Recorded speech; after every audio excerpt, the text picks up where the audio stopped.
പണം നൽകാതെ മടക്കിയ ബില്ലുകൾ ശവപ്പെട്ടിയിൽ അടക്കം ചെയ്ത് ട്രഷറിക്ക് മുൻപിൽ പ്രതിഷേധ വിലാപയാത്ര നടത്തി ജനപ്രതിനിധികൾ. അങ്ങാടിപ്പുറം പഞ്ചായത്ത് ഭരണസമിതി അംഗങ്ങളാണ് പെരിന്തൽമണ്ണ സബ് ട്രഷറിക്ക് മുൻപിൽ ഇത്തരമൊരു പ്രതിഷേധ സമരം സംഘടിപ്പിച്ചത്. 1 കോടി രൂപയുടെ പഞ്ചായത്തിന്റെ ബില്ലുകളാണ് പെരിന്തൽമണ്ണ സബ് ട്രഷറിയിൽ നിന്ന് പഞ്ചായത്ത് അധികൃതർക്ക് പണം നൽകാതെ മടക്കി നൽകിയത്.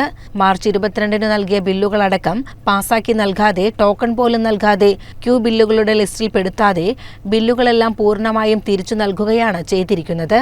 പെരിന്തൽമണ്ണയിൽ മാത്രമാണ് അപൂർവമായ ഈ അനുഭവം ഉണ്ടായിട്ടുള്ളത് എന്നാണ് തദ്ദേശഭരണ ഭാരവാഹികൾ പറയുന്നത്. പെരിന്തൽമണ്ണ സബ് ട്രഷറിക്ക് മുൻപിൽ നടക്കുന്ന 2ാമത്തെ സമരമാണിത്. നേരത്തെ ബ്ലോക്ക് പഞ്ചായത്ത് ഭരണസമിതിയുടെ നേതൃത്വത്തിലും ഭരണസമരം നടന്നിരുന്നു. മുസ്ലിം ലീഗ് ജില്ലാ വൈസ് പ്രസിഡന്റ് ഉമ്മർ അറക്കൽ ഉദ്ഘാടനം ചെയ്തു. അബു താഹിർ തങ്ങൾ, പി സെയ്തലവി തുടങ്ങിയവർ പ്രസംഗിച്ചു.